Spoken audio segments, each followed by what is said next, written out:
अस्सलाम वालेकुम नाज़रीन, आप देख रहे हैं वर्ल्ड कप गेम उठा दो। मैं हूं आपकी होस्ट आयशा जुल्फ़िकार, मेरे साथ हैं चौधरी इरफान ज़हीर।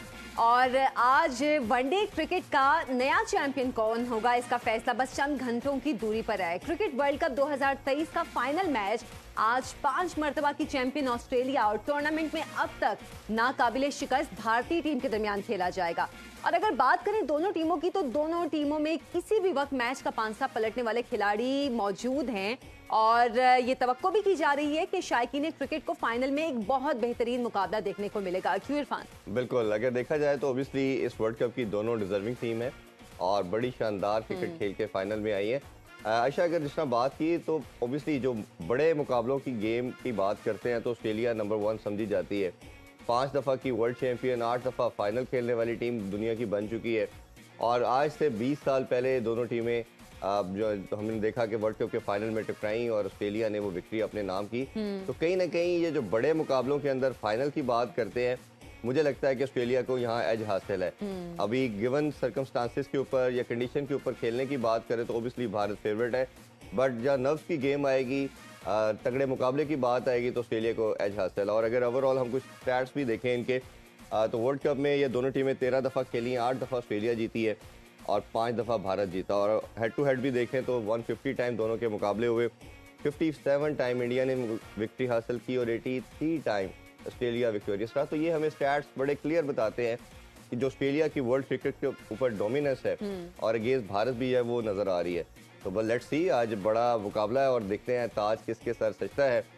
हम अपने पैनलिस्ट की तरफ भी बढ़ते हैं और उनसे भी जानते हैं कि आज कौन फाइनल जीतेगा। हमें स्टूडियो में ज्वाइन कर रहे हैं हम सबके दिलों को राजा, voice of Pakistan, one and only Rameez Hasan Raja. अस्सलाम वालेकुम रमीज भाई, ठीक ठाक है?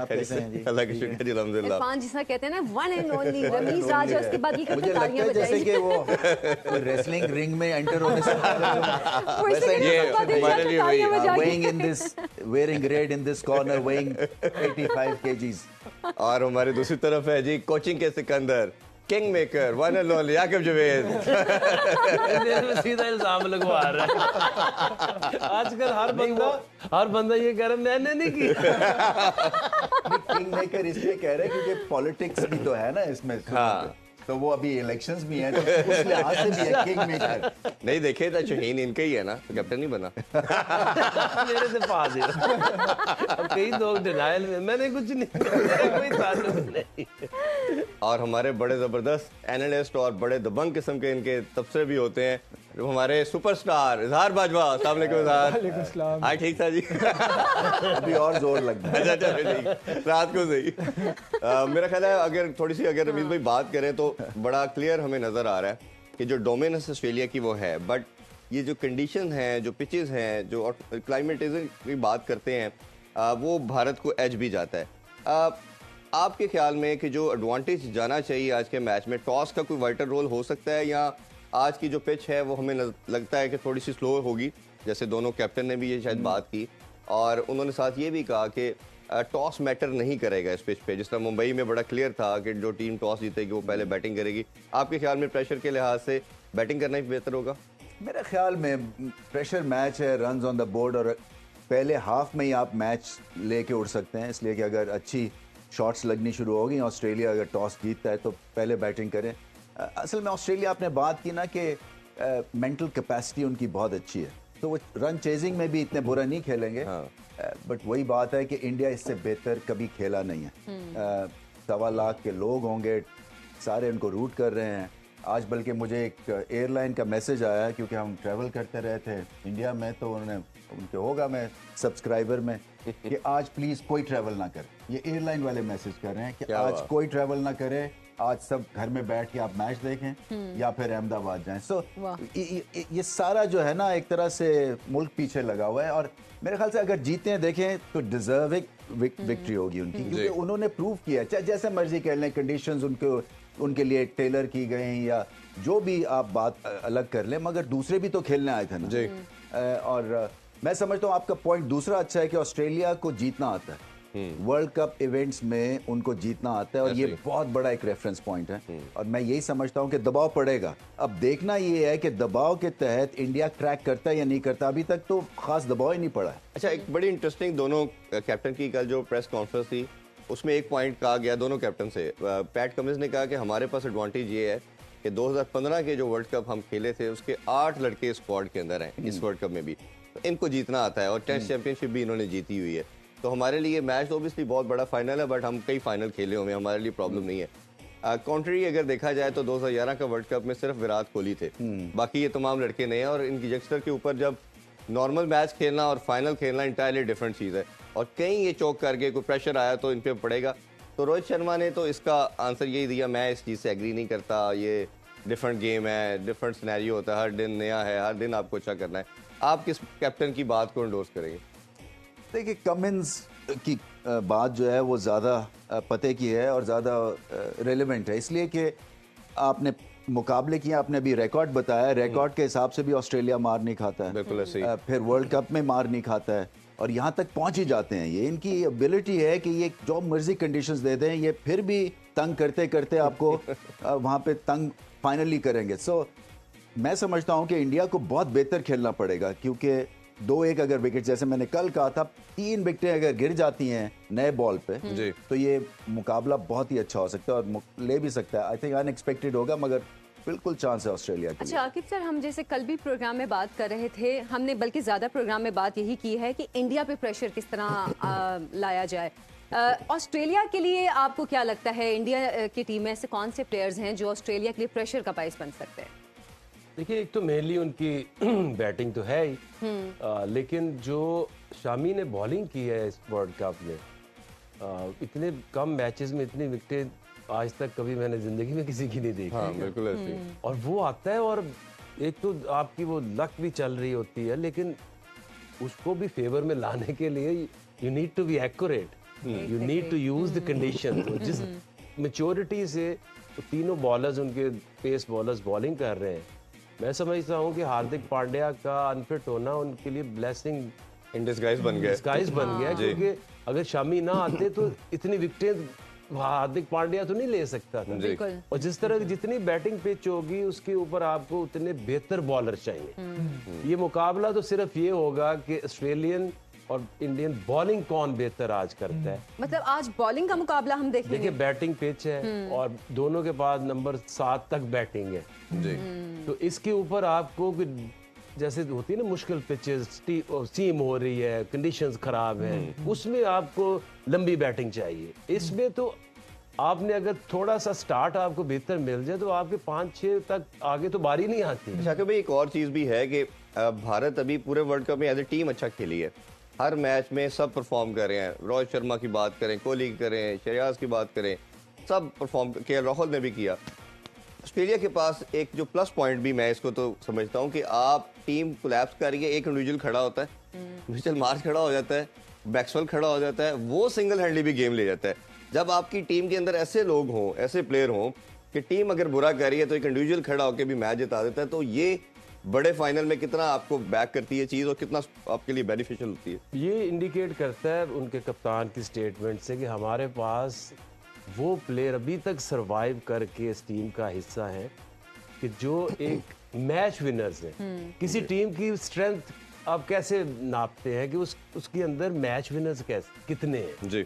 अगर ये फ्लैट हमें पाकिस्तानी टीम लगी है तो इसमें इस सिचुएशंस के अंदर इंडिया के अंदर जो 400 स्कोर हो रहा है तो एक ही बंदा ज़हन में आता था कि फ़खर जमान ही आपको मैच जिता सकता है। तो इससे हिसाब लगाएं कि ऑस्ट्रेलिया और पाकिस्तान की टीम के अंदर जो मैच विनर्स का कितना डिफरेंस है।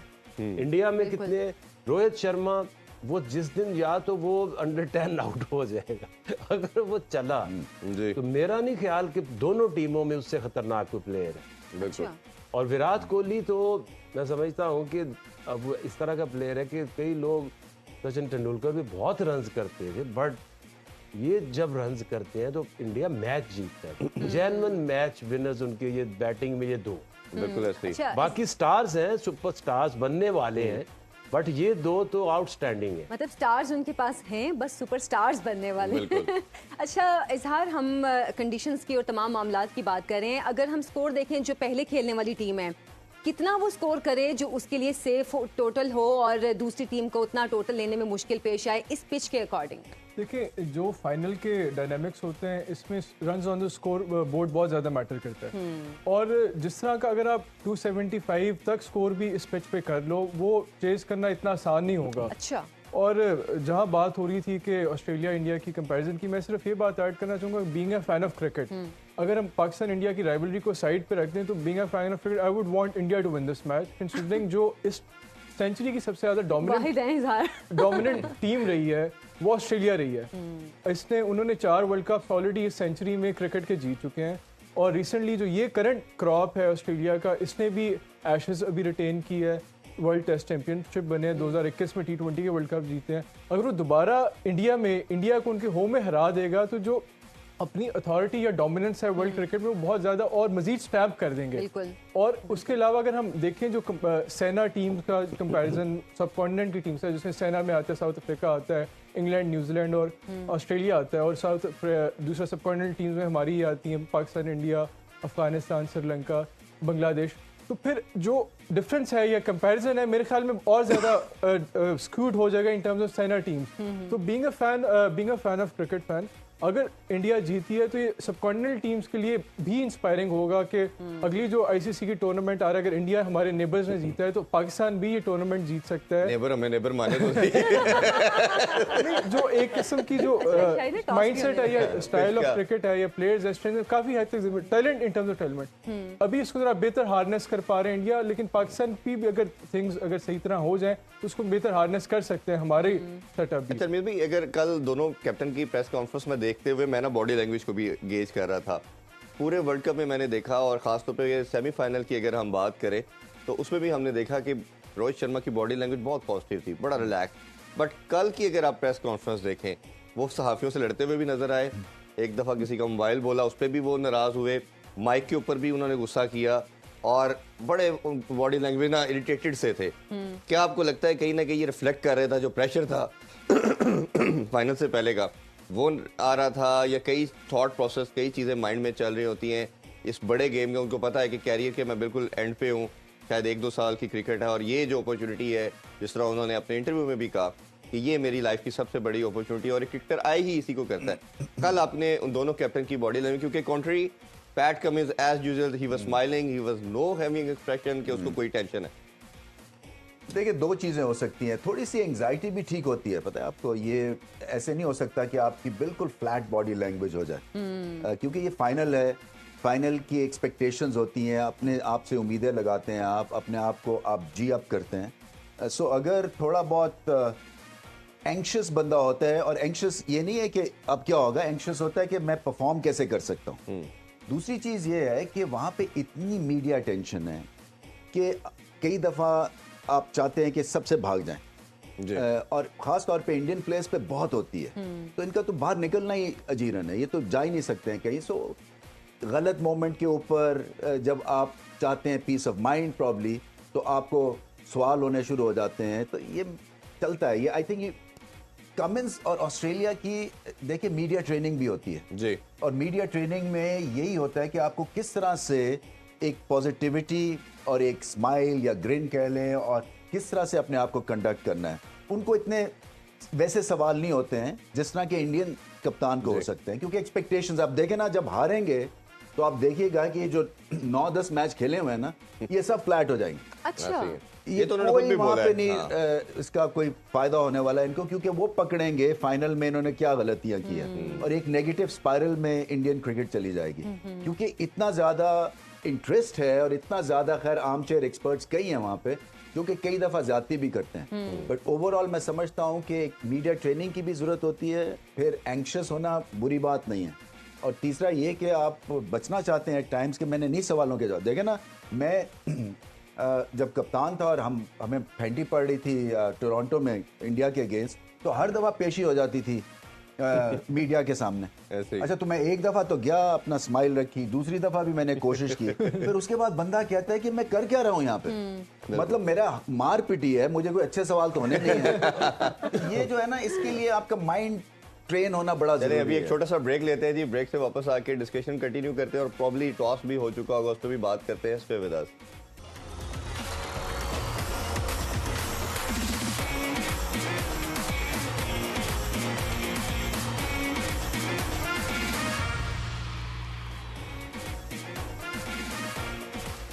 Welcome back. टॉस हो चुका है और ऑस्ट्रेलिया ने टॉस जीतकर फील्डिंग का फैसला किया है। तो कैसा ये फैसला है आकिब सर, सबसे पहले आप बताएं।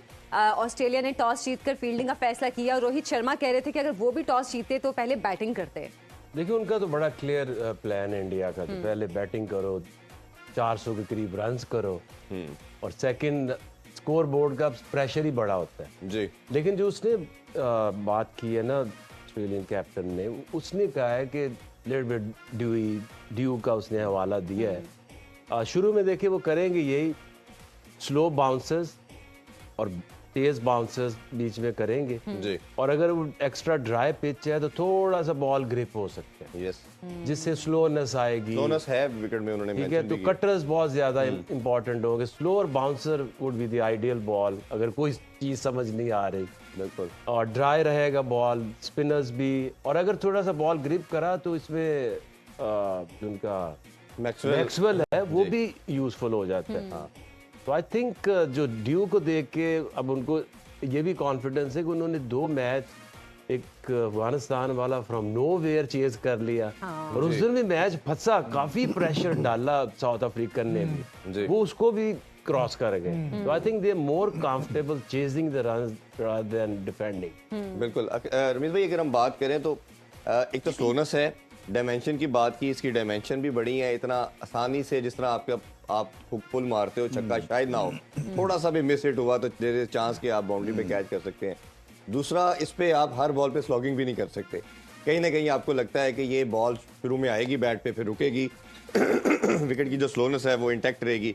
तो ये बाद में हमने इंडिया पाकिस्तान का जो मैच था उसमें भी देखा कि पहले 15-20 ओवर बहुत अच्छा बैट पे बॉल आया, फिर रुका, जिसमें हमारी पूरी टीम कोलैप्स कर गई, और फिर लेटर पार्ट के अंदर हमने देखा कि बैटिंग ज़्यादा कन्वीनियंट होगी। तो आपके ख्याल में इसी रीजन सब की वजह से उन्होंने फिर चेजिंग को प्रेफरेंस दी? देखिए, वो पाकिस्तान का मैच जो है ना वो गलत रेफरेंस पॉइंट इसलिए है क्योंकि पाकिस्तान, सारे लोग कह रहे थे 300 प्लस की ये पिच थी पहले बैटिंग करते हुए, तो उन्होंने तो बैटिंग ही बहुत खराब की ना। 150 पे 2 आउट और 190 ऑल आउट, वो पिच ही नहीं थी 190 वाली। तो उसके बाद तो इंडिया ने बताया कि पिच कितनी अच्छी है। मैं समझता हूँ ये जो बड़ी बाउंड्रीज हैं, इसमें जो स्पिनर्स हैं वो गेम में रहने के लिए बड़ी बाउंड्रीज भी हैं, क्योंकि इंडिया की स्ट्रेंथ है कुलदीप और जडेजा जी। तो इसलिए बड़ी फेंस से क्या होता है कि वो छक्के चौके फिर कम लगते हैं उस लिहाज से। तो वो भी एक रीजन हो सकता है कि यहाँ पे, और वैसे भी बहुत बड़ी ये मैसिव आउटफील्ड है। ऑस्ट्रेलिया को कॉन्फिडेंस नहीं है कि वो डिफेंड कर लेंगे इंडिया की बैटिंग पावर को जी। सिंपल सी बात ये है कि इंडिया चेज अच्छा करता है जब आपके पास विराट कोहली है, और जिस तरह से ये बैटिंग करते हैं पहले 10 ओवर्स में ही अगर आपने 400 भी किया हो तो ये फिर भी आपको तंग करती है इंडिया की बैटिंग लाइन जी। तो ये भी एक हो सकता है। आई थिंक टैक्टिक्स ज्यादा ऐसे ही हैं, और पिच जो है वो कह रहे हैं कि ज्यादा बदलेगी नहीं, ड्यूई कंडीशंस में भी, बट मुझे नहीं लगता कि वो इतना ज्यादा असर करेगी इस मैच पे। अच्छा, अगर बॉलिंग की अगर मैं बात करना चाहूँ ऑस्ट्रेलिया की, तो हमने देखा कि ऑस्ट्रेलियन बॉलिंग लाइनअप इस पूरे वर्ल्ड कप में रन्स बहुत देती रही है। इवन 383 भी करवा दिया न्यूजीलैंड के अगेंस्ट, फिर इनके अगेंस्ट हमने 399 भी देखा, फिर इनके अगेंस्ट हमने भी 300 प्लस कर दिया। तो इनका कहीं ना कहीं ये वरीसम प्रॉब्लम था कि हमें कहीं ना कहीं हमारे बॉलर उस तरह परफॉर्म नहीं कर रहे जिस तरह हमारी बैटिंग कर रही है। तो ये भी एक रीजन लगती है कॉन्फिडेंस ना होना। यही मैंने कहा ना कि डिफेंड करना इनके फोटे इनको नहीं लग रहा इंडिया के अगेंस्ट खास तौर पे, क्योंकि जैम्पा एक ही स्पिनर है जी। तो बाकी तो कोई है नहीं इतना, मैक्सवेल वगैरह ऐसे डेडली नहीं होंगे इंडिया के अगेंस्ट, क्योंकि स्पिन को अच्छा खेलते हैं वो। तो कहीं ना कहीं इनके दिमाग में ये है कि हम डिफेंड शायद ना कर सकते। बिल्कुल। इजहार भाई जी। इजहार रब्बी, जैसे कि बात ये सर कर भी रहे थे कि ड्यू फैक्टर भी आ सकता है, इसलिए भी शायद ऑस्ट्रेलिया ने पहले फील्डिंग का फैसला किया है। अगर ड्यू फैक्टर उस तरह नहीं आता तो ऑस्ट्रेलिया का मैच फंस सकता है, तो इंडिया को एज कहाँ पे हासिल होगा? देखिए, मेरे ख्याल में पहले तो उन्होंने सही फैसला नहीं किया ऑस्ट्रेलिया ने, कंसीडरिंग के फैक्ट कि इंडिया ने जितना भी डोमिनेट किया इस टूर्नामेंट में, पहले बैटिंग करके डोमिनेट किया और उन्होंने 350-400 के करीब स्कोर किया। तो ये इनके पास मौका था कि पहले बैटिंग करके वार्नर और ट्रेविस हेड एक अग्रेसिव किस्म का स्टार्ट देते और इंडिया के बॉलर्स के ऊपर प्रेशर पुट करते। They miss this. दूसरी अपॉर्चुनिटी जो एक और बड़ा डिसाइसिव फैक्टर हो सकता है कि इंडिया के बॉलर्स ने पावर प्ले में वाइल बॉलिंग अंडर लाइट्स, उनका 3 ट्राई हुआ है जिसमें शामी है, सिराज और बुमराह है, वो बड़े डिस्ट्रक्टिव रहे हैं। तो ये एक चैलेंज होगा अगर इंडिया अच्छा टारगेट पुट कर देते हैं बोर्ड पे, तो उससे काफ़ी मुश्किल होगा कि जो ऑस्ट्रेलिया के ओपनर्स हैं उनको सर्वाइव करना, और बड़ा ट्रिकी होगा कि कैसे इनको खेलते आया, would they try to play them out या फिर उनको बैकफुट पे करने के आते साथ ही अटैकिंग करेंगे। तो ये बड़ा एक तो मुझे लगता है ऑस्ट्रेलिया ने, लेकिन मुझे जो जिस तरह रमीज भाई बात करें बैक ऑफ द हेड, मुझे ये शायद नज़र आ रहा है कि वो अपने बैट्समैन को जो वार्नर है या हेड है उनको भी अंदर प्रेशर नहीं डालना चाह रहे स्टार्ट में। अच्छा। वो शायद चाह रहे हैं कि फाइनल का प्रेशर है तो हम जो रोहित है या गिल को पहले हम उनको प्रेशर में ले उनको लेके आए, उनको बैटिंग का मौका दें, और एक जो अर्ली नर्व्स होती हैं मैच की, इस तरह बड़े मैच, उसका फ़ायदा उठा के किसी तरह इनको हम ट्रबल करें, इनसे कोई गलती मिस्टेक करें और इसका फ़ायदा उठाएं। आके भाई जो प्रेशर हम बात कर रहे हैं, बड़े फाइनल की बात कर रहे हैं, जो इंडियन बैटिंग लाइनअप देखें तो रोहित के पास इमेंस एक्सपीरियंस और कोहली का तो मुकाबला ही नहीं है, बट जो बाकी शुभमन गिल, केदार साहब की बात करें, के राहुल की बात करें, इन्होंने बड़े मैचेस या फाइनल्स नहीं खेले हुए। अगर ये इनको टारगेट करके एक एंड पे विकेट्स लेना शुरू करते हैं, एज ए बॉलर आपसे जानना चाहूँगा तो क्या स्ट्रेटजी होनी चाहिए, और ये कभी एक्सपोज नहीं अभी हुए, अभी इन पे उस तरह का प्रेशर आया नहीं है, तो आपको लगता नहीं कि आज का जो मैच है ये आइडियल सिनेरियो बन सकता है ऑस्ट्रेलियन बॉलर्स के लिए, जितना उनके पास एक्सपीरियंस है कि इन पे अटैक करें, और जैसे बाउंसर की आपने बात की, फील्डर थोड़ा सा पीछे मिड विकेट पे ले जाए, जो उनकी यूनिकनेस है, जहाँ पुल या हुक मारते हैं, तो चांस डाल सकते हैं इन पे प्रेशर का? देखिए, एक तो नाम होता है वो ओवर द ईयर्स बनता है। जैसे रोहित शर्मा है तो इतने सालों से खेल रहे हैं, तो हमें लगता है कि वो शुभमन से बहुत बड़े प्लेयर है, बट जो शुभमन ने पूरे साल, 1.5 साल, 2 साल जो क्रिकेट खेली है वो सबसे बेहतर खेली है जी। और मुझे ये लगता है कि ये एक ऐसा बैट्समैन है जो उस मुकाम पर जा सकता है जहां हम बड़े बड़े नाम लेते हैं, क्योंकि एक तो उसकी टेक्निक इतनी अच्छी है, रीच इतनी अच्छी है, और वो जो पुल करता है ना, वो ट्रेडिशनल पुल करता नहीं है, वो करता है मिड ऑन और मिड विकेट के दरमियान, फ्रंट फुट पे ही वो मारता है जी। आपका चांस होता है जब आप इधर, रोहित एट टाइम इधर मारता है वो, अगर लेकिन वो उसकी वो शॉट इतनी ज्यादा एक्सपर्ट है उसमें, वो छक्का ही जाता है। उनकी स्ट्रेटजी तो होगी, बट अगेन आपको बैटिंग फर्स्ट और बैटिंग सेकंड में डेफिनेटली बैटिंग फर्स्ट आसान होती है, प्रेशर कम होता है, ना स्कोर कोई लगा है, और बैटिंग पिच है। एक बैट्समैन के लिए एक चौका या एक बाउंड्री मैच शुरू होने से पहले ही प्रेशर होता है सारा। जब पहली बॉल अब करने जाते, मुझे याद है 92 में वसीम ने एक बॉल के उसको क्रैम्प पड़ गया। अभी तो एक ही हुआ है, लेकिन वो प्रेशर कराता है सारा। आप तो पूरे नर्व्स पे आते ये हैं। रात बुरी होती है, वो नहीं गुजरती, और जब आप सुबह सुबह उठते हैं तो वो फिर आप ये कहते हैं कि हालांकि मैच शुरू एक दफा करा तो दे, जैसा भी हो। अच्छा, ग्रेटेस्ट ओडीआई इनिंग्स के बारे से एक सर्वे हुआ है, हम चाहते हैं कि वो भी स्क्रीन पे दिखाएं और उस पर फिर अपने एक्सपर्ट से राय लेते हैं। उसमें ग्लेन जो मैक्सवेल है, इसके इनिंग्स को सबसे हाईएस्ट रेट किया गया। उन्होंने कहा जी ओडीआई की हिस्ट्री की सबसे बेस्ट है। सेकंड नंबर पे उन्होंने रोहित शर्मा के जो 264 थे, जो अभी तक वर्ल्ड रिकॉर्ड भी है, उसका उन्होंने बताया। विविन रिचर्ड साहब की 189 की इनिंग्स है। फिर कपिल देव के 175 है। हर्षल गिब्स का जो चेस किया था 424, वो 175 की इनिंग्स है। एडम गिलक्रिस्ट का 149। अच्छा, मैं देख रहा था इसमें, मुझे लगता है कहीं ना कहीं रजाक का भी जो 2010 में जो चेस किया था, छठे नंबर पे आके सेंचुरी की थी, वो भी एक बहुत बड़ी इनिंग्स थी। और सईद अनवर भी सबसे एंड में है, 194 इन्होंने किया था। आप रमीज भाई कुछ कहना चाहिए सब इनिंग्स के हवाले से या मैक्सवेल के हवाले से खास तौर पे? देखिए 194 जो सईद अनवर ने किया था, यमन के साथ खेल रहा था, 97 में आउटस्टैंडिंग इनिंग्स थी है।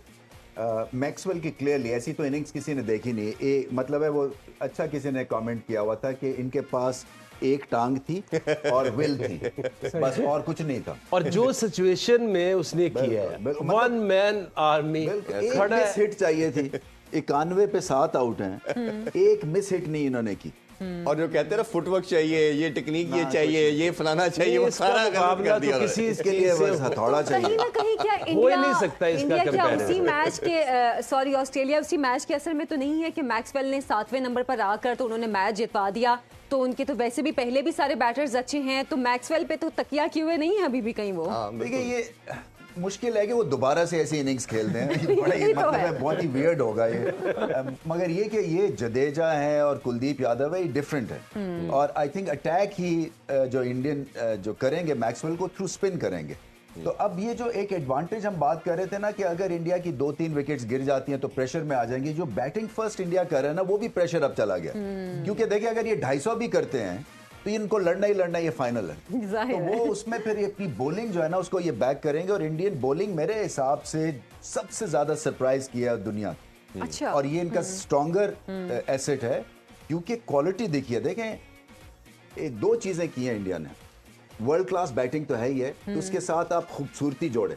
मैंने इतनी एस्थेटिकली प्लीजिंग मैंने बैटिंग लाइनअप नहीं देखी है, अच्छा। जिसमें स्टाइल है, जिसमें क्वालिटी है, और मुख्तलिफ किस्म के स्टाइल्स हैं। ये ऑस्ट्रेलिया में नहीं है, क्योंकि वो लबुशेन जो है वो वैसा नहीं खेलते हैं, या स्मिथ जो है वो ऑकवर्ड लुकिंग बैट्समैन है, वार्नर मतलब है कई दफा तुक्के से मार रहे होते हैं। ये वाहिद लाइनअप है कि जो कि आपको एस्थेटिकली प्लीजिंग लगती है। और इसी तरह से बॉलिंग है, ये बॉलिंग देख के आपको मजा आता है कि अब गेंद वहां गिरेगा और गेंद उसके बाद घूमेगा, और ये जो दूसरे करते हैं तो वो सीधा गेंद जाता है। तो ये इनक्रेडिबल एक तरह से ये ऐसा कॉम्बिनेशन मैंने नहीं देखा बैटिंग और बॉलिंग। आके भाई, ये जो शामी ने एक दुनिया में वर्ल्ड क्लास बॉलर के तौर पे एकदम नजर आया, 2 मंथ पहले तक इसको कहीं रेट नहीं किया जाता, उसको भी डगआउट में बिठाया था और उसकी जगह नहीं थी प्लेइंग 11 में।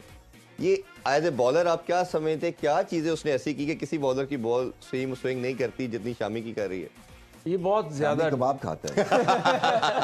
ये बहुत ज्यादा वो भी सुबह को खाता है कि जी इंडियंस को एक बॉल भी स्पेशल दिया हुआ है। तो मैं उनको कहता था कि अगर ये हमारे हसन रजा साहब ने क्रिकेटर है, उन्होंने कहा कि वेट ज्यादा एक्साइट फजूल बात है। देखिए, जब एक तरफ से मोहम्मद आसिफ बॉल कर रहा होता था और दूसरी तरफ से कोई भी बॉलर कराता था, फर्क था। बहुत फर्क था। ये होती है आपकी एक रिलीज, आप बैक स्पिन जितनी कराएंगे और जितनी सीम आपकी हिट करेगी, और खुद से आप डिक्टेट करें कि अब मैंने अंदर की तरफ उसको बैक स्पिन कराना है या बाहर की तरफ करना है। ये एक आर्ट है, ये हर बंदे को नहीं आ सकता, और हर बंदे का उतना स्विंग ना उसको आती ना हो सकता है। ये सीम कराना भी एक आर्ट है। और शामी की अगर आप बात करें तो वो ना स्किडियर बॉलर है, वो लगता नहीं है इतना तेज है। 140 पे है। और एक बिल्कुल, एक टाइम तो वो आके आपको 145 पे बॉल कर देता है, और स्पेशली जो उसका शॉर्ट ऑफ लेंथ बॉल है, अगर आप बॉलर्स को देखेंगे ना तो आगे ज्यादा पेस आती है, पीछे कम हो जाती है, उसका कोई फर्क नहीं पड़ता। यस। और जितना उसको एक्सपीरियंस है, अंडर लाइट्स सबसे ज्यादा यूटिलाइज कंडीशंस को इंडियन के बॉलर्स ने की है। अगर आप देखें मिचेल स्टार्क जो है वो नए बॉल से स्विंग हो रहा है पर कंट्रोल नहीं आ रहा, एंड में वो टांग से बाहर वो वाइड कर देता है जब यॉर्कर की तरफ जा रहा है। Hazlewood is only good with a new ball and middle में कुछ कर लेता है। डेथ बॉलिंग कमिंस की भी उतनी बेहतर नहीं है जितनी कि बुमराह या शामी की है। तो इसलिए शामी जब भी वो एक ना मैच विनर है, आप उसकी परफॉर्मेंस देखे, वो कभी एक विकेट नहीं मिल रही, आएगा 5 ले लेगा। असल में जो एक और चीज अच्छी कर रहा है, उसका रनअप में बहुत फ्लो है, वो एग्रेसिव रनअप है। और यही उसने आई थिंक अपने कोच से भी बात की थी कि मेरे रनअप के ऊपर तवज्जो देना, क्योंकि वो जो एक मोमेंटम की बात कर रहे हैं ना, और एक स्पीड है, ये आके हर चीज आप देखें ना, आप गिनते नहीं हैं फिर कि आपके स्टेप्स कितने हैं, और आप जब विकेट तक पहुंचते हैं तो आप नीचे नहीं देखते हैं, बिकॉज इतना अच्छा रिदम है आपका। और वो तेज भाग रहे हैं, तेज भागने से फिर वो सीम उनकी हमेशा से अच्छी पोजीशन रही है जब बॉल रिलीज होता है। बिल्कुल। अच्छा, एक रवि भाई, कल बड़ी इंटरेस्टिंग बात पूछी गई शर्मा से। उन्होंने कहा कि आप ऑब्वियसली वेंटोर समझते होंगे रेहल ड्रेविड को, और उनके एज ए कोच आपके साथ काम कर रहे हैं, इतने साल उन्होंने अंडर 19 के साथ काम किया, उनके रोल को कैसे देखते हैं? बट उनका जो बैटिंग स्टाइल था वो बिल्कुल आपसे कॉन्ट्री था, और वो अब आपके डगआउट में ऐसी क्या चीज़ बता रहे हैं कि जो आप लोगों को एलिवेट कर रही है, क्योंकि वो डिफरेंट मोड के क्रिकेट खेली उन्होंने, आप डिफरेंट से खेल रहे हैं, तो उस पर आपका क्या स्टांस? देखिए, वो फंडामेंटल्स, राहुल द्रविड़ को भी बड़ा शौक था छक्का लगाने का, मगर वो अलग बात है कि वो मार नहीं सकते थे, क्योंकि वो स्टाइल उस वक्त ऐसे था। मुझे याद है हमारा लास्ट राउंड कर देते थे अगर हम ऊंची हिट मारते थे नेट में, क्योंकि वो बिल्कुल या फर्क पड़ गया ना, आप ऊंची हिट नहीं मारेंगे तो आपका लास्ट राउंड हो जाता है। तो ये फर्क हो गया। मगर देखिए, वो क्रिकेट को जानते हैं, समझते हैं, और उनकी अच्छी बात यह है कि मैं समझ रहा था कि ये श्रेयस अय्यर को 12th मैन बना देंगे, क्योंकि वो बाउंसर पे भागते हैं। yes. और उनकी कमी है, मगर उन्होंने बैक करके उनसे सेंचुरीज करवाई, और सबसे ज्यादा अच्छा नंबर 4 पे उन्होंने स्कोर कर दी। कोच की देखें, एक तो इनको कोचिंग क्या, इनको माहौल इस वक्त प्रोवाइड करना है, इनको एक स्टेबिलिटी है, एक कामनेस देता है कोच। ये कोचिंग वो ये नहीं है कि चम्मच पकड़ के आप हर चीज उनको घुला के पिला रहे हैं। अच्छा, इधर जो डिफरेंस नजर आ रहा है दोनों टीम का, वो हमें कहीं ना कहीं लगता है स्पिनर का है। पेस बॉलिंग थी, उनके भी 3 ज़बरदस्त ट्राई हो, इनका भी ट्राई हो ज़बरदस्त, बैटिंग दोनों की बड़ी तगड़ी, स्पिनर की क्वालिटी का हमें फ़र्क नज़र आ रहा है। आप कैसे देखते देखिए हैं? आप सही कह रहे हैं। जैम्पा के जो पहला मैच भी हुआ था इंडिया के खिलाफ ऑस्ट्रेलिया का, उसमें उन्होंने जैम्पा को बहुत बेहतर खेला था इंडियन क्रिकेटर्स ने। इंडिया के जो बैट्समैन है वैसी स्पिन को बहुत अच्छा खेलते हैं, और जैम्पा के अलावा जो बाकी जो स्पिनर्स हैं ऑस्ट्रेलिया के पास वो पार्ट टाइमर्स हैं। ग्लेन मैक्सवेल हो गया या ट्रेविस हेड भी ट्रेविस हेड हो गया, ये सारे पार्ट टाइमर्स हैं, ये प्रॉपर स्पिनर नहीं है। उसके अलावा वैसे भी जो जिस तरह ऑस्ट्रेलिया ने अपनी लाइनअप बनाई है उनके पास ज़्यादा ये मिच मार्श है या और ये सारे पेसर्स हैं जो इनके ज़्यादा 3 फास्ट बॉलर्स हैं जिसमें ये हेजलवुड, कमिंस और स्टार्क, और उसके बाद ये मिच मार्श है, फिर ये जो जैम्पा है और ये मैक्सवेल है, ये 5वें 6ठे नंबर पे आते हैं। तो ज़्यादा उनका पेस हैवी अटैक है ऑस्ट्रेलिया का, और जो स्पिनर्स हैं ऑस्ट्रेलिया के वो एक ही जैम्पा पे बहुत ज़्यादा रिलाई करें, जबकि इंडिया के जो स्पिनर्स हैं आपके पास जडेजा है, इनके पास कुलदीप है, और वो बड़े फ्रंट लाइन स्पिनर है और बड़े इन कंडीशंस को वो अच्छी तरह जानते हैं और उनको बड़ा ट्रबल करेंगे ऑस्ट्रेलिया के मिडल ऑर्डर। अच्छा आकिब सर, अभी हम बात कर रहे थे कि ऑस्ट्रेलिया ने ये फैसला सही किया या गलत किया, उन्होंने पहले जो फील्डिंग का फैसला किया, लेकिन अभी जो पहले 2 ओवर्स में पता चल जाएगा। पता चल जाएगा, लेकिन उनका कॉन्फिडेंस आप चेक करें, इस वक्त उनका कॉन्फिडेंस बहुत हाई लग रहा है। और जैसे कि अभी जब टॉस हो रहा था तो मैं एग्जैक्टली वही कह रही हूँ, बॉडी लैंग्वेज बहुत डिफरेंट है। देखिए ये एक आपके इम्प्रेशंस हैं, टीम जब दोनों जा रही होती है आप दिखाते हैं कि हम कितने इसको एंजॉय कर रहे हैं। तो ये ट्रेनिंग का हिस्सा। उस दिन भी देखें जो कमिंस खेल रहा था और वो स्टार्क लग रहा था कि कितना दूर अभी मैच है, they started talking, started laughing, smiling. तो ये दूसरी टीम को ये मैसेज आ रहा होता है कि वी आर इन कंट्रोल। अच्छा एक चीज, अच्छा भाई बड़ी प्रेस कॉन्फ्रेंस में इंपॉर्टेंट थी, वो उन्होंने कहा रोहित शर्मा ज्यादा कुछ नहीं सुन ली जरूरी वो सक्सेस के ऊपर दोनों कैप्टन ने कहा कि क्लैरिटी ऑफ रोल हमारी, जहाँ आज हम फाइनल खेल रहे हैं तो हमारा जो डिफरेंस था कि हमने हर लड़के को 2 साल से बताना शुरू किया कि आपका रोल क्या है। जब क्लैरिटी दी तो क्लैरिटी के साथ जब लड़के आए, ओबियसली हर एक प्लेयर के पास इंटरनेशनल प्लेटफॉर्म पे टैलेंट तो होता है, बट जब रोल की क्लैरिटी मिलती है तो वो परफॉर्म करता है, उससे बर्डन भी हाफ हो जाता है। जैसे आप भी मेरे से शेयर कर रहे थे कि हम भी लड़के को बताते हैं PSL में कि तुमसे 20 चाहिए, 15 चाहिए, इस नंबर पे ये डिमांड है। इस चीज़ को कैसे देखेंगे? देखिए टीम टू टीम देखे तो जो आइडियल एक विनिंग टीम होनी चाहिए, आइडियली वो तो ऑस्ट्रेलिया की है कि टीम चैंपियन वो होती है जो 7-8 साल से एक ग्रुप साथ चल रहा होता है, उनको वो एक दूसरे के लिए सेक्रीफाइस करना शुरू कर देते हैं। बॉलिंग में मुझे याद है कि मेरा तो काम ही होता था ऐसे फेंका जिधर अगेंस्ट द विंड है वहां जाके मार्क लगा लिया, और कभी सेल्फिश नहीं होता था, क्योंकि मुझे ये पता था कि अगर मैंने रन्स दे दिए, मैंने अगर बनने की कोशिश की वकार यूनुस, तो मैं तो 3 मैच निकालूंगा। तो अपना अपना रोल समझ आ जाता है, आप प्रेशर क्रिएट करते हैं, उधर से फिर वो वसीम अटैक करता है। इसी तरह ये क्यों अच्छा लग रहा था बॉलिंग अटैक नसीम शाह के होते तक, कि वो उधर से तगड़ी बॉलिंग करके वो ज्यादा विकेटें नहीं लेता था नसीम शाह, बट वो प्रेशर क्रिएट करता था, शहीन फिर स्ट्राइक करता था, और बाद में हारिस के पास एक दायरे के बाद एक फील्ड थी खेलने को कि वो चाहे रन्स दे भी दे लेकिन विकेटें ले ले। भाई क्विकली आप इस पे कोई लास्ट कमेंट देना चाहें क्लैरिटी के रोल के ऊपर? देखें वो क्लैरिटी बड़ी इंपॉर्टेंट है, क्योंकि एक तो टीम की क्लैरिटी होनी चाहिए सिलेक्शन के पॉइंट ऑफ व्यू से, और दूसरी इंडिविजुअल, क्योंकि ये गेम जो है ना ये इंडिविजुअल्स की भी है जी। तो वहाँ पे आपको जरूर समझने की जरूरत है। अब जैसे ओपन करेंगे तो पिच को रीड करके एक पिच मैप बनाता है, जैसे बॉलर बनाता है ना कहाँ बॉल करना है, इसी तरह से बैट्समैन भी एक पिच मैप बना, ये बॉल खेलूंगा ये नहीं खेलूंगा। सो ये क्लैरिटी के बगैर आप चैंपियन बन ही नहीं सकते। बिल्कुल ठीक है। अभी मेरा ख्याल है क्लोजिंग की तरफ बढ़ते हैं, वर्ल्ड कप का फाइनल देखते हैं, मिड ब्रेक में भी मुलाकात करेंगे, और लास्ट में आज हम 11 बजे 10 बजे आएंगे और 2 घंटे की ट्रांसमिशन होगी, उसे जरूर देखिएगा। स्पेशल शो होने वाले आज का, तो वो आपने देखना नहीं भूलना। रात 10 बजे क्रिकेट मस्तियां में आपसे इजाजत चाहेंगे जी। अपना बहुत सा ख्याल रखें। अल्लाह हाफिज। पाकिस्तान जिंदाबाद।